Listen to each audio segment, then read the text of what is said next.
So the number one question that's on your mind and that I get hit with the most is, how do I increase my sales? How do I increase sales? It's about revenue, right? Business. It used to be in the old days there was the educational information approach, and you could go out there and educate these folks on what they didn't know, and you could help them in this manner or that manner. It's a Google world now, right? Everything they need to know, they have at their fingertips. They don't need you to come in there and educate them, and if you do it the wrong way, you're going to hurt yourself. What they would rather get that information from is not you, it's from your previous employees, it's from your current customers, it's from the network, the social channels. They've got access to all the information they need if they want to hustle for it. They don't want it from you because it's not as powerful as coming from those other channels. So the way you sell now has changed. It is now based on the relationship. The world of the internet has moved sales into a relationship-based sales approach. Now, the question you should be asking is, how do I increase my relationship? How do I deepen and broaden? How do I create rapport where there isn't one? Because all things being equal, folks would rather do business with friends. But all things not being equal, folks would still rather do business with friends.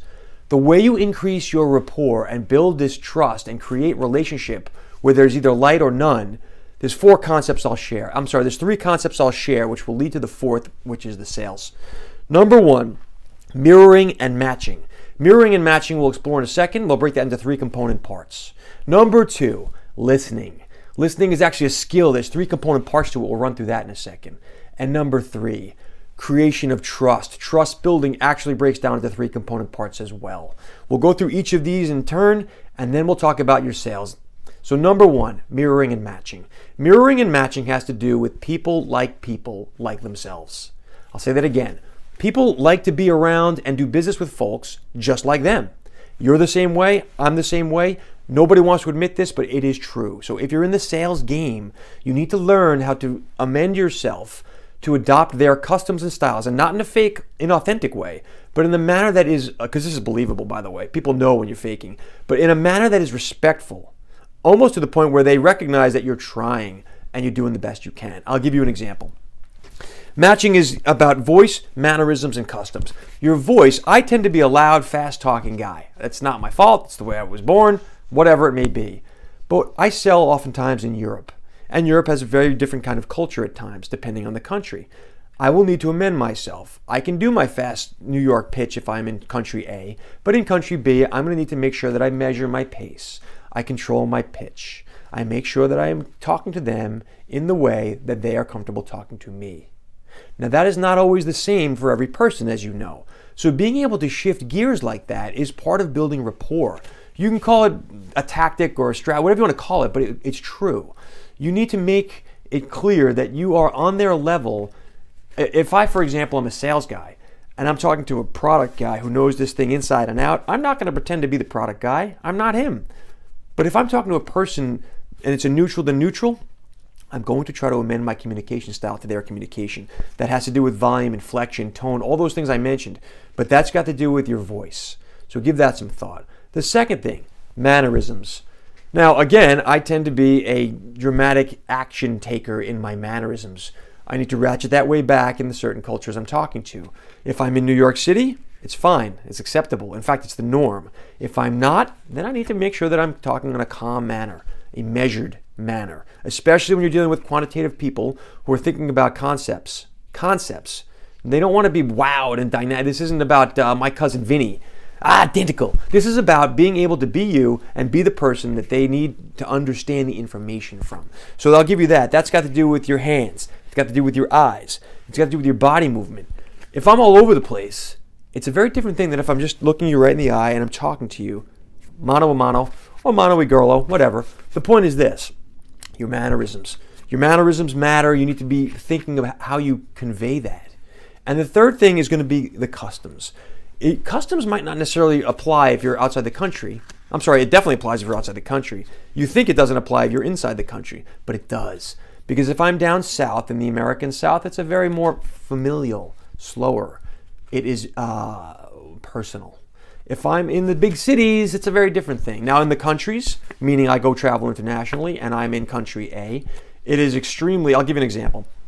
I'm in London, true story. This is about 2 months ago, not even. And we're going to go for some tea or coffee. Now, in the States, you grab a coffee, but in London, you grab a tea. Now, I'm not being stereotypical. I'm just saying that's the general average norm for that's fine. So as a person who's offered a coffee, because I'm an American, but prefer, in fact, at that moment a tea, that kind of puts me in the same ballpark. So you got to be careful with this because you don't want to offend anyone. Again, it's back to the authentic. But the point is, if you're offered a scone, as I came to find out, a scone, at some parts of the country you put the jam on first. Other parts of the country you put the clotted cream on first. It matters. It matters that you try, or that you, if you don't know, you admit this and you ask. You always are respectful of people. You have to understand where people come from. But part of the whole idea of mirroring and matching is I'm trying to put myself in alignment with someone else. That's mirroring and matching. The second item I'll mention is going to be listening. Listening is a skill. It's an art, actually. I've written entire pieces on this. Listening breaks down to three things. Asking the right question, listening for the words behind the words, and then repeating it back. But not repeating it back in their words, repeating it back in your words. So, the listening part is the first one. Everybody talks, but they're really talking behind the talk. You need to learn to hear what they're really saying. It depends on being proper. It depends on being polite. There's a lot of things where people will couch what they're saying, and you need to be able to parse the meaning. And you do that by asking the proper questions. So as you hear them talking, you probe a little bit, you explore a little bit, respectfully. You try to understand their perspective. And you're listening to what they're saying, but they're not ever saying what they're saying. Once you understand that, you then know how to listen properly and then gauge the questions for that. You oftentimes don't have a lot of time to do this in. This is under pressure, which is why it's an art. Once you think you have a beat on what they're talking about, what they're really talking about, you repeat it back. You repeat it back to them in your words. You say something to the effect of, so if I'm understanding this correctly, and then you say what you think, they will correct you or they will agree with you, but it's important that they hear you say it in your words so they know you processed it, processing it. I'll give you an example. There's a product that my company sells, and we're discussing it with a customer, and they're complaining that the complaint they have in the marketplace, the challenge they face in trading is it's very difficult to first to parse your flow, your order flow. I'm talking stock exchange stuff now. To break it down in your head by country and then by liquidity difficulty. Meaning, I've got my Canadian flow, it's got to go to Canada. I've got my US flow goes to the US. I've got my LATAM flow goes down south. But they're not all equal in how difficult they are to trade. So I then need to subcategorize that as a buy-side trader into easy, medium, and difficult, right? Some people are good at this, some people are good at that. It would be ideal, the customer said to me, if we had a way to just instantaneously split by country, subcategorized by liquidity difficulty, to bucket things. Bucketing. All right, so if I understand this correctly, the main challenge you face is first in parsing out what goes to what country. You'd like that to be instantaneous, correct? And in that so doing, you want it to be broken by easy, medium, and difficult to trade. Those types of names would all be handled in three separate ways. Is that correct? Do I understand that properly? It's a yes, it's a no, it's a kind of, but here's more of the information I didn't give you the first time around, or here's what you got wrong, Mark, because you misunderstood me. That's part of listening. So listening is an art. The third thing, building trust.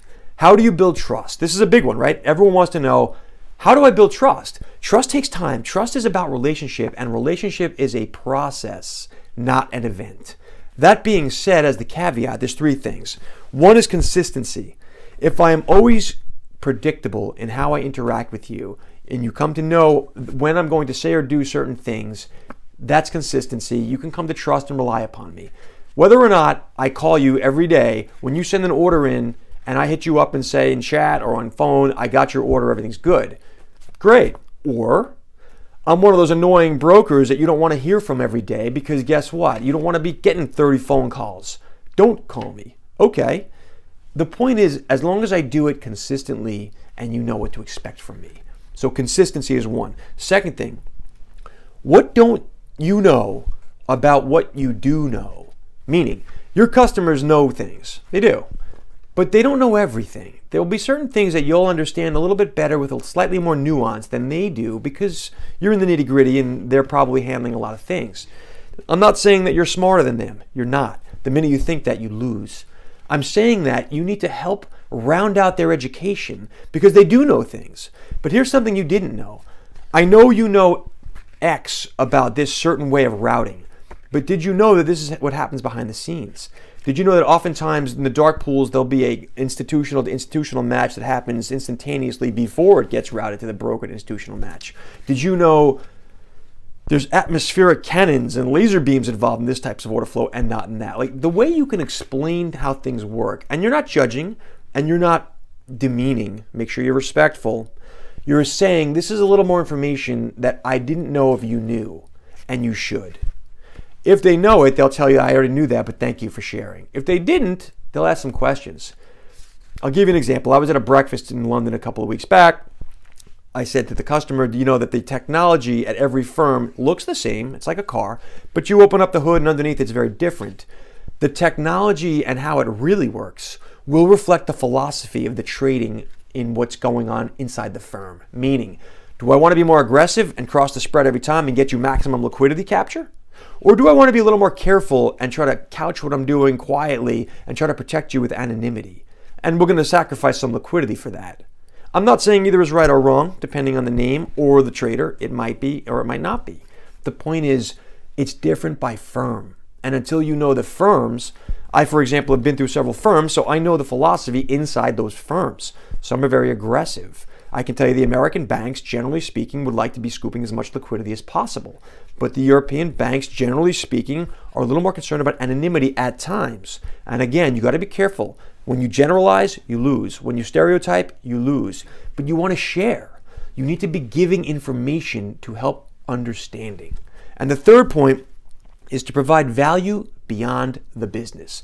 Whatever you do, whatever business you're in, whatever you call home in your little corner of capitalism, there's information that you can provide, and then there's friendship. And it's a hard jump to make sometimes because people don't always match up. You got to work on that first few parts. But if you can start to help people in a way that's informationally helpful beyond just the business, and I don't mean like here's information about competition or these are your market structure rules. I mean things like these are trends I'm seeing in other stuff that doesn't apply directly to your business, but it's interesting.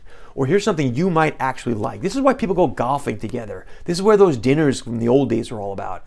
You want to connect. You want to find commonality, and that's all fine and good. But you also want to help them beyond the regular business. If I've helped you out in a way that has nothing to do, and I can't even be repaid by you, you're doing maximum business with me. There's nothing more you can throw my way in terms of flow. But guess what? I was able to get your nephew some information that helped him land a job. Or I was able to get you some information that had nothing to do with it. I've got buddies of mine who are Bruce Springsteen fans who go to concerts with other guys of friends of customers just because they're Bruce fans together. This is the kind of part where the business is based on the human element. And this is, again, you got to be careful. You got to do this the right way. There's legality around some of this, especially on Wall Street. But the point is this. Once you connect with people beyond the business level, there's value there. There's a higher level of value. It's so much more powerful to have a personal relationship with someone than a business relationship. I go out with a big customer of mine once a year for a big Christmas event, and it's a lot of fun. But over the years of doing it, what started out as business has become very personal in a good way, such to the point where you'll go to each other's functions that have nothing to do with business. Now, this is common. Everyone knows this, but no one's pushing for that. You get to that level of client relationship where all of a sudden they're your buddies. I got the guy that sells me life insurance right now is an old hedge fund head trader who left the business that I've been buddies with for years. And guess what? I have no reason to be doing business with him right now. I like the guy. He likes me. We're friends. Through him, I met another contact that's in the real estate game. I'm trying to help him out with some people that can help his company in the employee side of things. I'm not getting paid for this. It doesn't matter. I'm just trying to help out a friend. Anyway, that's building trust. The last point is how does this all go towards increasing your sales, right? These are all components. You want to match and mirror. You want to listen well. You want to build trust. Once you've done all that, here's how you leverage that up into a larger sales thing. You want to, one, create the situation where folks want to do business with you. The main question I get from my friends who are in small business, nothing to do with Wall Street, there's guys that are doing things like shipping, guys that are doing things like real estate management out of state. They will ask me, how do I get customer X, who's not really my customer but is a massive potential for me, to engage? And there's no shortcut here. The answer is they have to want to. They have to A, like you. They have to be getting a value from you that's greater for them than it is for you, which is point number 2, value creation. If they don't like you and you're not creating an excessive amount of value for them, they're not going to do business with you. Business is a choice. No one ever understands that. In a monopoly, different situation. If you happen to be head of a monopoly in a business that's paying you well, great, congratulations, you've won.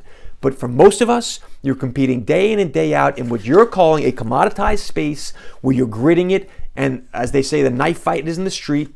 It's in and out, making clients and building relationships and creating rapport. In that scenario, that's about building trust and creating value and getting them to like you so they want to do business with you. And how do you do that? You do that by creating the value sandwich. I'm making this up, but this is just a term I like. You're stacking a value sandwich, right? You can do business with me and I will get you best execution. That means you'll get the best stock price using my technology because it's very good. However, you can also tack on soft dollar CSA credits, as they say. You can create a credit account, if you will, inside the firm. This is another feature and benefit we can offer you. On top of that, you also can have customization of your order flow profile into your own algo that creates something that you use and is built for you using your flow and your types of names that you're in. These are 3 things now: Best X, CSA credit, customization of algos. Now, I'm just using my own business as an example, but in your business, there's something you do, which is your main thing, but there are other things you can stack on top of that. The more you can stack, the more interesting it is, because clients will look at you as a commodity. They always will.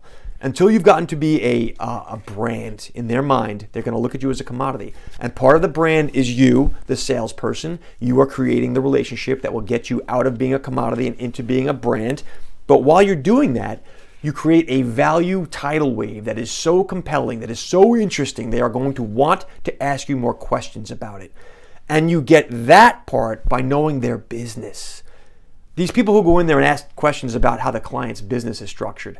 I mean, if you want to clarify a point on something they've already said, great. But if you're asking basic questions on people you really should have done the research on, there's a difference. You do a little bit of background. If you show that you don't have a full grip on it, but you have an idea, that's fine. If you have no idea what these people are in, and there are a lot of salespeople who do this, I've been in meetings with folks. Years back, I had one of my biggest clients in California pull me aside and was like, listen, you're welcome anytime. Do not bring that person back in here again. The point is, sales comes from wanting, them wanting you. Sales comes from value. They get more value than you get. And sales comes from creating a stack that they say, hey, this is worth it. This is really intriguing. This is interesting. Let's talk about moving forward. Sales. How do you increase sales? It starts with relationship. Give it some thought. If you can figure out how to start building that rapport, creating that trust, and that leads to the greater point about creating sales. Sales is transaction oriented. This is the last thing I'll say. Transactions are one-offs. Relationships are not. Relationship is way more valuable than sales. So a salesperson should now be thinking of themselves as a relationship manager. This whole turn over the stone, prospect, one and done, in and out, yeah, you can do that. There's a lot of that. Always be closing is the old days. That was yesterday. Today, I don't need to be closed. I don't want the wolf of any street coming up and barking at me. What I want is someone I know, like, and trust, who I can go to in or outside the business, who's going to be a confidant, a partner, and a help. Someone of great value that I can turn to if and when I need. And by the way, I want to pay someone like that. That's how you create sales. Give that some thought.